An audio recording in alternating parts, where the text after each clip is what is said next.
Hey everybody, Rob here at etrailer.com, and today we're going to be taking a look at the EcoHitch with a 2-inch receiver tube on our 2016 Volkswagen GTI. Now I really like our EcoHitch because it does provide us with that 2-inch by 2-inch receiver tube opening, and it is going to be the only one that gives us those options. And since we have that 2-inch opening, the accessories that we can mount up are going to be a lot easier to find and have more variety. Whether we need to tow a trailer, put a bike rack back here, a cargo carrier, the accessories do open up a lot wider when you have a 2-inch receiver tube opening.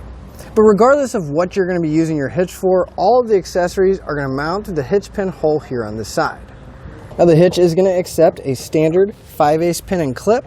Now these aren't going to come with the hitch, but you can find them here at etrailer.com, along with some locking devices to keep your accessories secure and anti-rattle devices to cut down on that annoying rattling sound coming from the receiver tube. Now obviously if you are towing a trailer, maybe you have some light duty towing you need to do. If you're going to the hardware store, maybe you're going down to the lake pulling a jet ski, you got to hook up your safety chains. Now we have a loop style welded to the bottom of the receiver tube, and you can see we have plenty of room to get most size normals hooks on and take them off. And even if you have those large oversized hooks, we still have enough room to get them engaged and remove them without having to worry about interfering with the hitch pin hole, because it is slightly offset, which does help out quite a bit, so we don't have to worry about interfering with the pin and clip or the locking device. Now, if you're looking for a hitch for your GTI, you obviously have something in mind. You want to make sure it's going to be up to the task you put it to. Well, our hitch is going to have a 300-pound tongue weight. That's going to be the maximum downward force at the end of the receiver tube, along with a 2,000-pound gross trailer rating. That's how much the hitch can pull, but that does include the trailer and the load we have on it.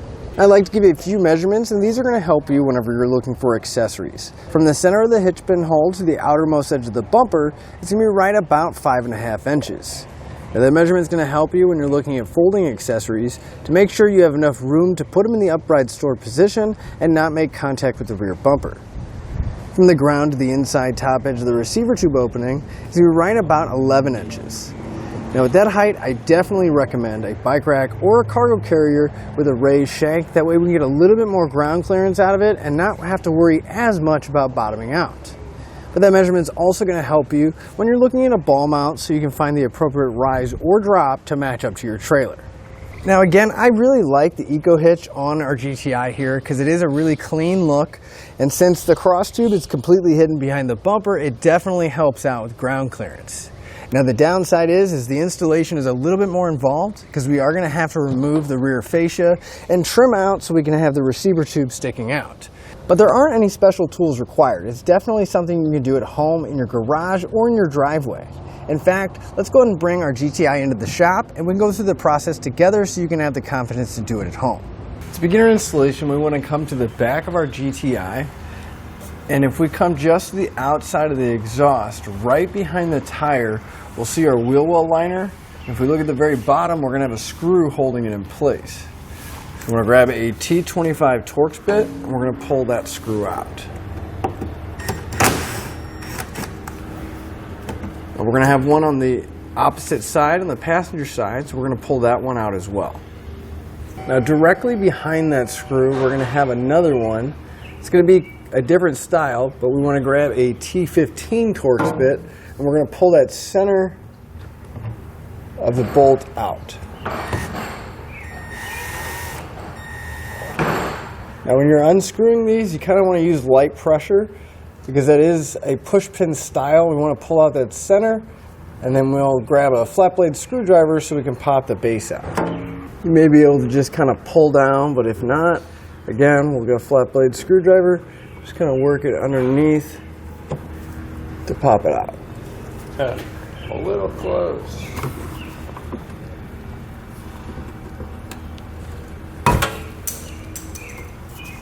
Main goal is just to separate these two pieces from the support right here.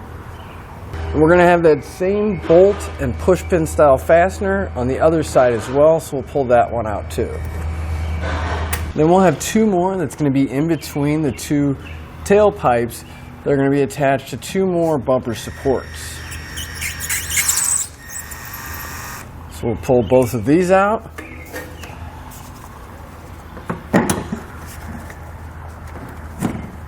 And we'll set these pieces aside. So now we want to move to the rear wheel well, right behind the rear tire. Inside the liner, we're going to have 3 fasteners, one at the bottom, one at the middle, and then the one at the top is going to be kind of recessed in the liner a little bit. But we need to pull all 3 of those out. So we'll grab that T25 Torx bit from earlier, and using a small driver will make it easier because of the limited space.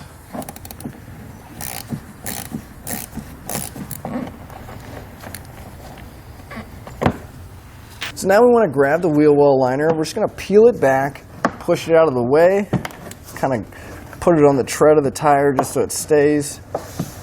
But if we look in right at the corner, we're going to have another fastener right here that should be holding the fender to the fascia. Now I'm reaching in and ours is actually missing here, but there should be a Torx bit that's going vertically right here at the edge. If I peel it back, you can see the hole that it should be going through. Again, you're going to use that T25 Torx bit to pull it out. And with this side done, we're going to move over to the passenger side wheel well and repeat that entire process. Now that we have everything underneath loose, we need to move into the rear hatch. So we want to open it up, and we need to remove the tail lights. So we'll come in, and on each side, we're going to have this little access panel. Should be able to just grab the edge, peel it back, and you'll find that white colored knob. We need to loosen that up, maybe a little bit tight. You can use a pair of pliers if you can't get it with your fingers, but it is plastic, so you do want to be careful. We're going to unscrew this so that we can get access to pull the taillight out. And when you go to pull your taillight out, you don't want to wiggle it too far side to side. You want to get it loose and get enough so you can grab the edge of it and try to pull straight back.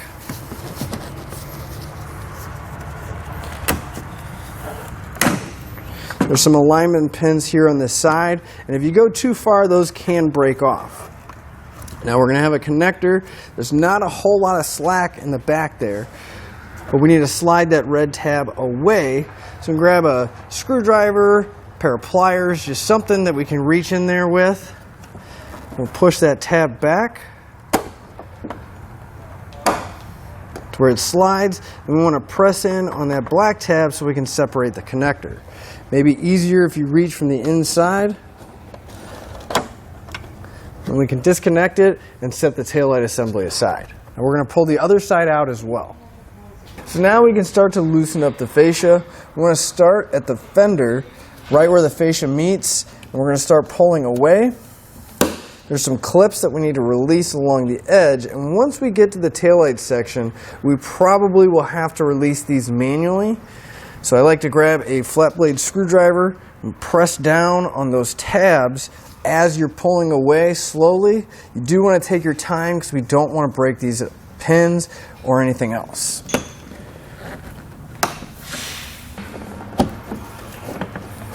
And once we have one side loose, I'm going to go ahead and loosen the other side, but I will let you know it's probably a good idea to get an extra set of hands once you get to about the center section. So again, I'm just going to loosen the other side up, but there's still plenty of clips holding the fascia tight against the body. Now you kind of want to lift up and away, but you don't want to pull the fascia too far away because we are going to have a connector over here on the passenger side. I went ahead and pulled it off the clip just so it's a little bit easier to work with. So you want to pull on that little tab slightly, and then we can separate the two connectors. Now we're going to go ahead and set our fascia aside where it won't get damaged. With the fascia removed, we can go ahead and pull the foam off of the bumper core. It's got these little tabs on top. We can just slide it off, and we can actually get rid of this because it's not going to get reinstalled. So now we need to remove our bumper structure.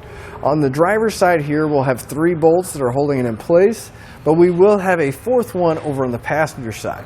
So we're going to go and pull all these bolts out using a 13mm socket.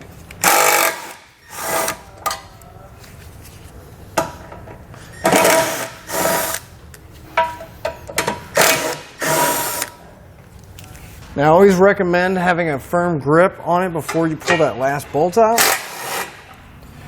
Once we have the last bolt removed, we can grab the bumper structure, kind of lift up a little bit because it is kind of clipped on there, and then we can pull it off and set it aside. Now if we come underneath, right at the bottom of the frame, right above our tailpipe, we'll have this large opening on the bottom of the frame. This is where one of our pieces of hardware is going to go. So we want to grab the pull wire out of our kit. We'll take the coiled end. We're going to go into the large opening, and we want to feed it towards the back so it can come out the hole that's right behind our bumper structure. And once you have it coming through, you want to make sure the tail's still sticking out of the frame on the bottom.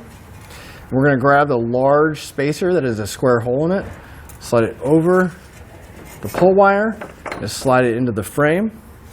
We're going to grab a 1/2-inch carriage bolt, throw it onto the end of the wire, and push that into the frame as well. And we'll pull on our pull wire until we can get our bolt to drop down through the block and come down through the opening. Now we need to remove the pull wire, but don't just yank it off because we need to reuse this because we're going to do the same thing on the other side of the frame. Now where we removed our bumper structure, the weld nuts that are in the body of the frame can actually reach and get access to the back of them on the bottom here. So we want to grab a couple of the bolts from our kit, and I'm actually going to thread the bolts in from the back side temporarily, and this is just going to make it a lot easier to get everything lined up and get our hitch in place so we don't have so many pieces that we're trying to line up at once. Just going to thread it in from the back. Doesn't need to be cranked down or anything. Hand tight's perfectly fine because again, this is just a temporary way to hang the hitch. So we'll put one stud in right here, and we're going to go to the other side and put one in over there as well. So now we can grab our hitch, and you'll see that the holes that line up with the bumper structure will line up with our hitch. And those two studs, again, are purely there just so we can hang the hitch and not have to worry about having the bumper structure and hitch up at once. Because now that the hitch is loosely in place, we're going to grab our bumper structure and put it back. When we go to put our bumper structure back in place, we're not going to be reusing the factory hardware. We're going to be using the long M8 bolts that are in your kit. We want to make sure that we follow it up with a split lock washer and a flat washer, and we're just going to use one of the holes that's available to loosely get one bolt in on each side. So we'll take our bumper structure, going to line it up to where it meets the hitch holes, goes over that stud, kind of just press it against the body, and then again we'll take those bolts and get at least one in on each side. Now we're going to go ahead and remove the studs or those bolts that we temporarily put in, because again they were just temporary, and it's going to be the same combination of hardware that we just put in, except we're going to be coming from the front side just like the rest of the bolts.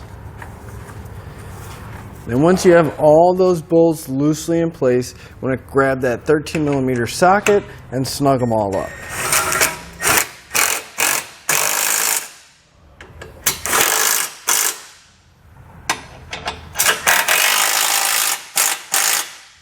At this point, we grab our side brackets.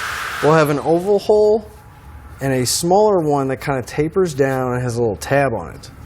They are side specific, but if we hold them up, it's really easy to tell. The large oval hole is going to go around the bolt that we installed at the bottom of the frame. And make sure it's nice and tight against the body. And if it lines up, it should line up with this tab that's down here next to the hitch. And once you have that bracket over the bolt, we want to follow it up with a flat washer, a split lock washer, and then finally a 1/2-inch hex nut. Now I'm only going to snug this down so it's, snug against the body, but we still want a little bit of movement in the bracket so we can line up the other side to where it lines up with our hitch. So again, you only want to get it about as tight as you need so you can still move it around, but it's not going to fall off.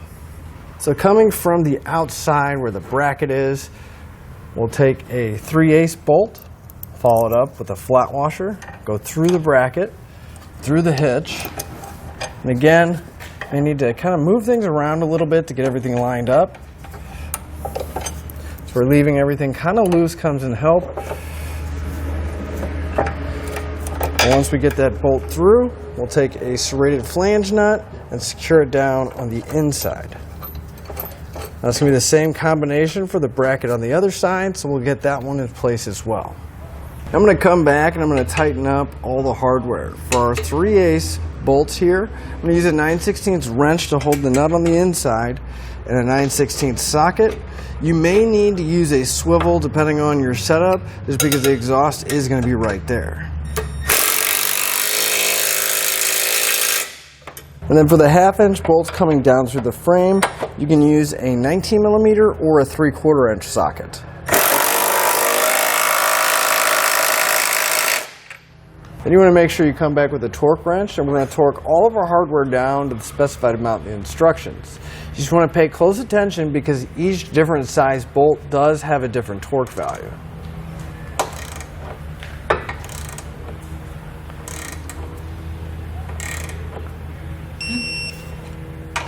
Now before we can put our fascia back in place, we are going to have to do some trimming. So I went ahead and marked out the measurements that are in the instructions. Just keep in mind that the measurements in the instructions are a guideline. So I always like to cut a little bit smaller than they tell you, because we can always come back and take more material off, but we can't add it back. Now I'm going to use a rotary tool just so I can make a quick, clean cut. But you can use whatever you have. Just keep in mind that the plastic on here is a little bit thick. So if you're using a razor knife, I suggest making several passes, scoring it, and then progressively coming back, making a harder press. You can always come back and clean off the excess plastic and clean up the edges with a file or a razor knife. Now in your kit, you're also going to have this trim piece. You can see it's split. This is just going to slide over the cut so it has a nice clean appearance to it. Now I do suggest putting this on before you put the fascia back, because once you put the fascia back, ideally our cut is going to be extremely close to the hitch so it has a clean look to it. So I'm going to go ahead and put it on, and then we're going to test fit the fascia, and if it fits back in place, we're good to go. If not, we'll take it back off, remove the trim ring, and trim however much we need till we can get it in place. I'm just going to start in the center, kind of open up that trim piece, press it onto the fascia. I will let you know it's a little bit stiff, kind of just have to work it on, and we can kind of bend it around the edges and press it in place. So now again, with the next set of hands, we can get our fascia ready to be put back in place. Don't forget to hook up the wiring that is on the passenger side. Before you get it too far on, plug that connector back in. Make sure it's locked in place. And then we just kind of want to guide the fascia around the opening on the hitch. Make sure it fits. Then we can start pushing the fascia back in, making sure those clips hold it. And when you get over to the side, you just kind of want to work your way from the center going towards the fender. Again, making sure the clips go in the correct spot. Now that the fascia is clipped back in place, all we have to do is reinstall all the fasteners and panels that we removed from earlier. So to get these pushpin style fasteners back in, I'm going to line it up to where that base goes in first. Then I'm going to loosely start that screw by hand. And as we screw it in, it'll expand on the back side and lock everything down. But once you have your tail lights and all the panels back in place, that'll finish up your installation and your look at the EcoHitch on our 2016 Volkswagen GTI.